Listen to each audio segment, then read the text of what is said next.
that video dropped, we got a voicemail from a company in Canada. Now, this company has been making chainmail for years, and their story is very interesting, and it involves China as well. Okay, so I'm on a Zoom call with Mason up at Mail Tech in Canada. How's it going, Mason? Good, how are you? Doing well, man. It's my understanding that you were working with an American company. I also like something very cool with this Mason guy. It's that, like in his background, he has like this whole sheet of chainmail. So like, he's really like living up to the chainmail guy aesthetic, Like he's the guy who makes the chainmails. That's all he is. For many, many years. And then that American company, you were making some chainmail for them for a product. And then that company went to China to increase the profit margin. Is that what happened? Yeah, that's the short of it.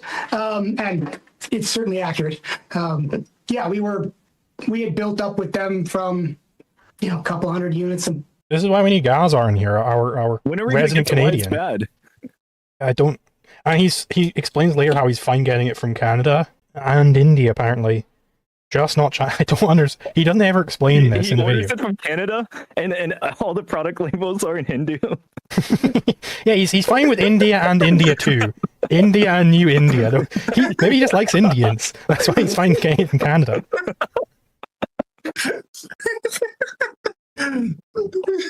What's his you watch the video? Does he actually get to the point of like why this is bad in any way? So he does explain how he was like, oh no, I'm fine getting it from Canada because I'm fine with having two places in North America where you can get it from.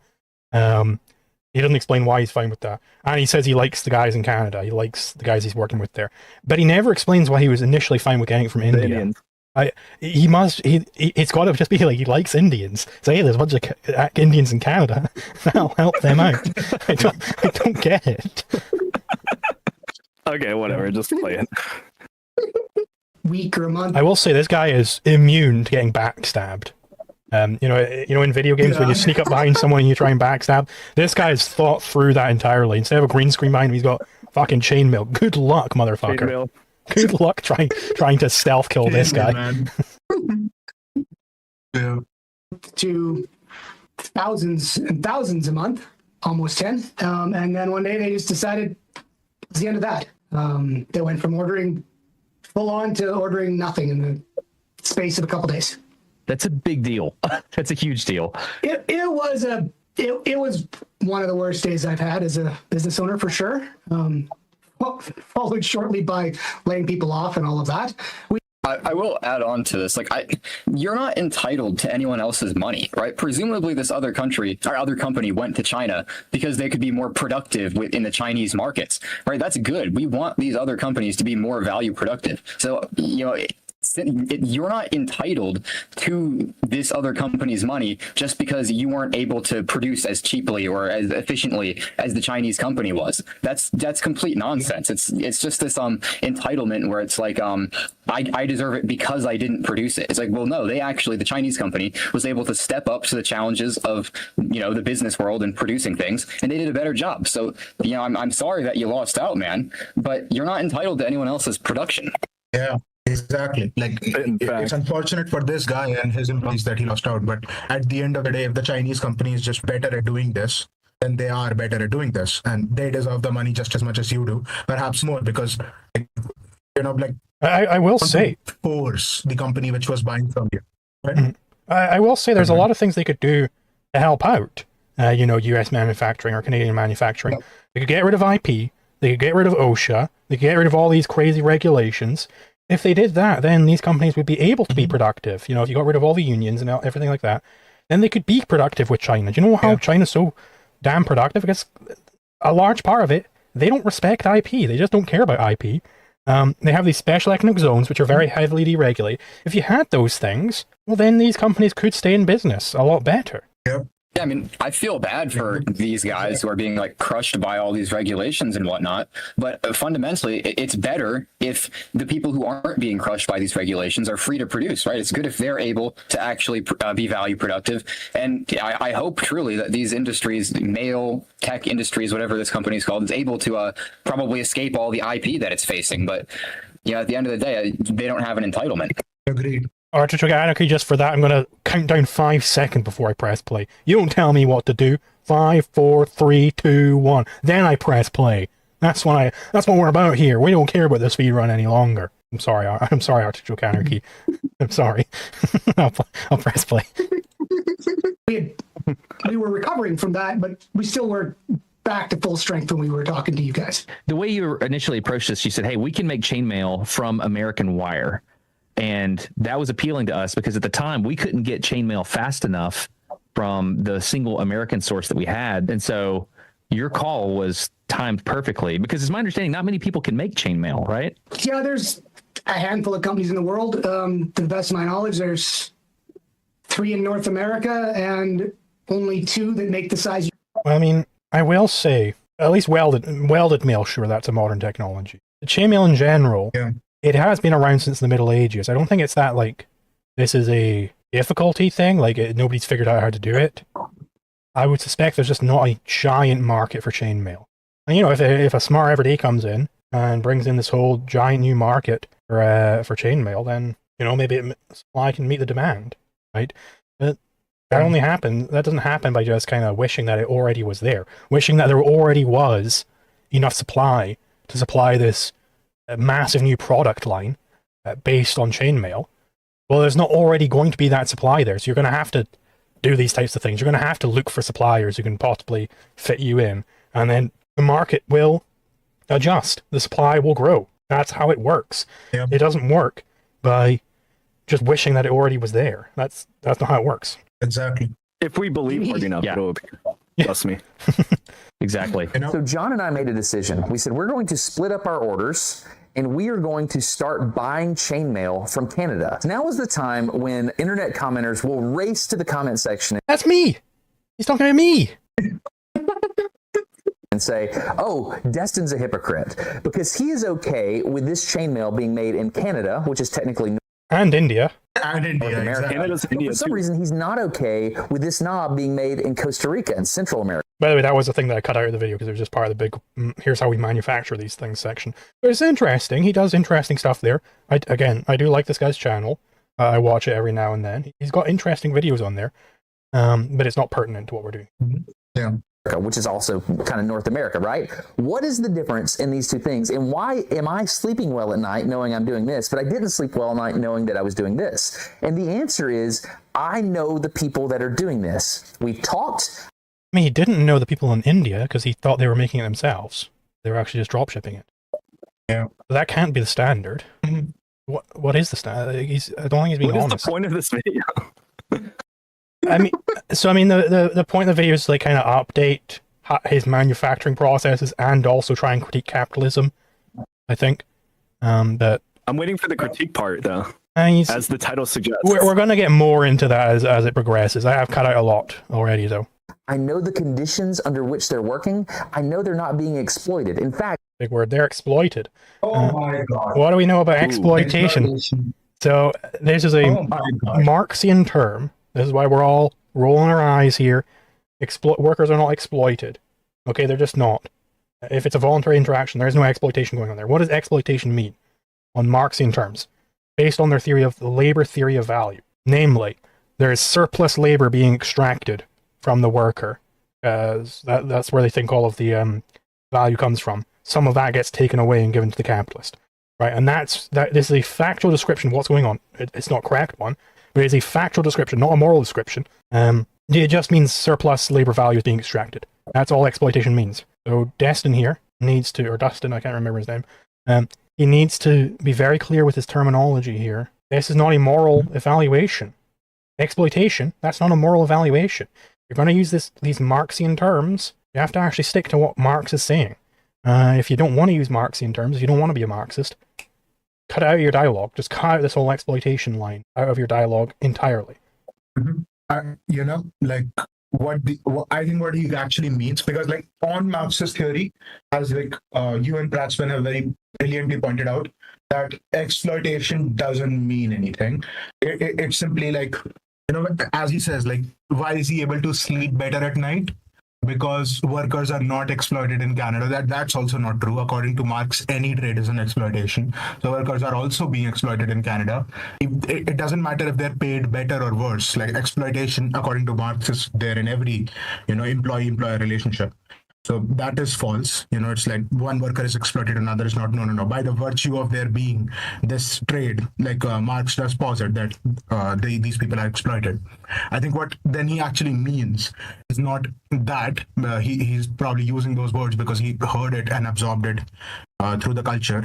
I think what he actually means is, because the people in Canada are richer. In effect, that's what just it means. Like aesthetically, the people doing the work in Canada, they are richer. They are being well enough paid. They're paid enough so that they have lives like I do, which are well paid. They have good lives. Whereas the workers in Costa Rica, they're really, really poor. Well, so like when you're trading with the Costa Rican workers, like you're actually making them richer. Like. It better for them to like if your goal is to not trade, okay, I really care about poor people, but never trade with them. What do you mean? How do they get rich then? How do they ever attain the level of wealth that you would want them to have ostensibly? This is retarded. This is retarded, for lack of a better word. Like, what do you mean, bro? Like, will you just always trade with the people who are already as rich as you are? And on top of that, like, it just feels like aesthetic. Like when he reads that somebody's getting paid like $2 an hour, he says, how horrible, how horrible. Well, the alternative was zero. The alternative was they starve. So isn't that better? Isn't $2 better than the alternative? And also, $2 in India or Costa Rica probably buys far more than $2 in the US does. So like you probably are underestimating like how much that is for that person and how much that means to that person. It's not poverty. Like it is certainly poverty, but even then, like $2 an hour is better than $0 an hour, right? Like you're helping that guy out. And if you stop trading with him, you're not, So like if your concern is that these people are really, really poor and therefore they're working for less money, shouldn't you be bidding up the money that they're getting? Like also, you have a choice. You could just pay more. Like that is a choice. Like you could talk to the employer in Costa Rica and say that, oh, pay the guys more, and I'm going to pay you more. So that's an opportunity as well. Like it doesn't make sense. I don't see why he's going for Canada over Costa Rica. Like both violate his principle of doing it in America. I guess if America means the two continents of America, well, we're stretching it. Like let's be honest, America means the US here. Yeah, it's always with these types of things, as you're kind of pointing at there. It's the question of, well, how did the West get rich to the point where he's fine dealing with people in the West and he is disgusted by the conditions of people in the third world? Well, we got that rich because of capitalism, which is his big problem in his video. He hates capitalism, but that's exactly how the Canadians got rich enough where he's fine dealing with them. So why are you trying to rob, not in the legal sense, why are you trying to rob that from the rest of the world, where when they try and do capitalism, you're like, that's terrible. What are you doing? Capitalism? That's gross. Let them do capitalism. Let them go through the era of having sweatshops. Sweatshops are a brilliant thing. Let them go through that era, and then they can also be rich. We're exploiting you, Zulu, by taking up the airspace on your stream. Sorry. I apologize. And there is also, you go ahead. I'll go second.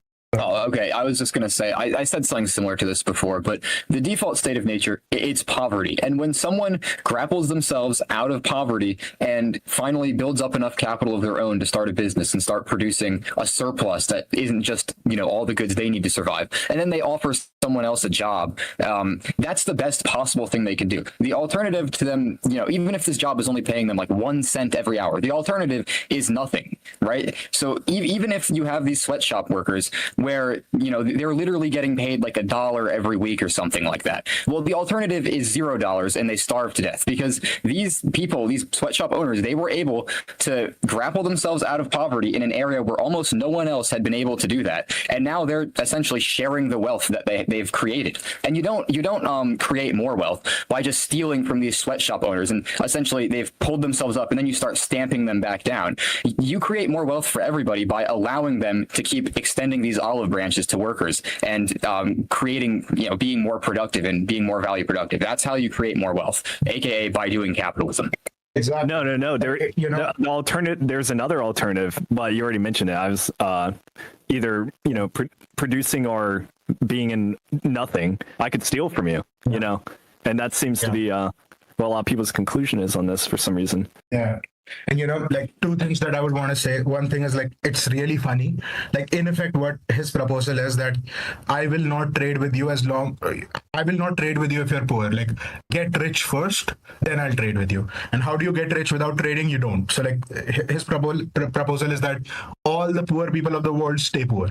And I'm going to only trade with the rich people of the world. Like, I'm pretty sure if he's against capitalism, I'm pretty sure that's not what he wants, Like, he is the bourgeois they're talking about. I think that's a really good point that we need to stay on there for a second. Is that if everybody watched this video, if everybody in the world watched this video and agreed with everything he was saying and took his proposal, took his ethic of no longer trading with poor people, then they will stay poor forever. They'll become even poorer. Yeah, exactly. The rich get richer and the poor get poorer. What an ethical system that he's proposing as an alternative to capitalism. No, that's capitalism, you see. Yeah, Wait, how far are we into this video? We just hit an hour and 10 minutes. So we're 8 minutes into my cut down version. We're 25 minutes into the original video. Yeah. Shit, dude, it's not going well. That's pretty good. Oh, this is world record pace for this channel. Oh shit, nice. Exactly. I would like to say this one more thing, which would be let's also imagine what the guy is wanting to do here, which is what happens in the course of this entire thing. He makes a really, really expensive product, which the poor people of his countries are also not going to buy. This entire project is really, really anti-poor if you think about it. So it's trading with rich people to create stuff for what only rich people can really afford, so that's very, very funny. But also I would want people to think about this, that when you're engaging in a free market, you don't need to think about these things. In all honesty, you don't need to think about anything other than what is the highest value that I can attain from the market. What is the best quality good I can buy at the least possible cost. That's the only thing you should worry about. Everything else is being taken care of the market. Every social good, quote unquote social good that you can imagine, the market's going to take care of it. If you're getting a cheaper product because it's made in another country, you're helping them get rich, and so on and so forth. So you don't need to be a leftist about it and think that, oh, the working conditions of those people are bad. Yeah, they're poor. It's going to be bad. They're accepting that so that their conditions can be better tomorrow. And you're helping that if you're being egoistic. So it's your pursuit of your own best self-interest that makes the world the best place that you can make it. And so just be selfish out there, and you're going to be making the world the best place that you can. Exactly. And we do have a